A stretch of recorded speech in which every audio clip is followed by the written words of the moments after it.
Welcome to our channel at A S foodie 786. இன்றைக்கி பார்த்தீங்கன்னா ஒரு சிம்பிளான ட்ரிக் தான் பார்க்க போகிறோம். இந்த பஃப் சமோசா அதெல்லாம் வீட்டுக்கு வாங்கிட்டு வந்த பிறகு எடுத்து பார்த்தா அப்படியே அந்த தண்ணி வேறெல்லாம் விட்டுட்டு ஒரு மாதிரியாக கெட்டி பதம் மாதிரி ஆகிடும். கொஞ்சம் சாப்பிட்றதுக்கே கொஞ்சம் ஹார்டாக இருக்கும்.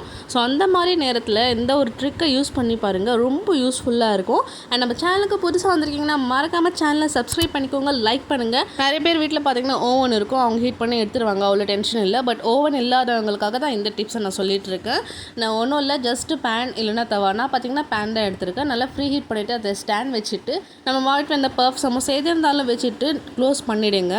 ஜஸ்ட் 5 to 10 மினிட்ஸ் ஸ்லோ ஃப்ளேமில் நல்லா குக் ஆச்சு அப்படின்னா சுட சுட பஃப் அப்படியே பேக்கரியில் உட்காந்து சாப்பிட்ற மாதிரியே ஃபீல் கொடுக்கும். வெளியே கிறிஸ்பியாக உள்ள சாஃப்டாக லேயர் பை லேயராக அந்த ஸ்டஃபிங்லாம் பார்த்தீங்கன்னா அவ்வளோ ஜூஸியாக சாப்பிட்றதுக்கு செம்ம வைபாக டேஸ்ட்டாக பக்கவாக இருக்கும். இந்த மாதிரி நீங்கள் ஃபஸ்ட்டே ட்ரை பண்ணியிருக்கீங்க, இந்த ட்ரிக் உங்களுக்கு தெரியும்னா மறக்காமல் கமெண்ட்டில் போய் கமெண்ட் பண்ணுங்கள். இதுக்கான ஷார்ட் வீடியோ பார்த்தீங்கன்னா இன்றைக்கி 4 மணிக்கு நான் அப்லோட் பண்ண போகிறோம். ஸோ மறக்காமல் சேனலை சப்ஸ்கிரைப் பண்ணிவிட்டு பக்கத்தில் இருக்க பெல் பட்டனை கிளிக் பண்ணி ஆல்னு சொல்லிட்டு கொடுத்துக்கோங்க.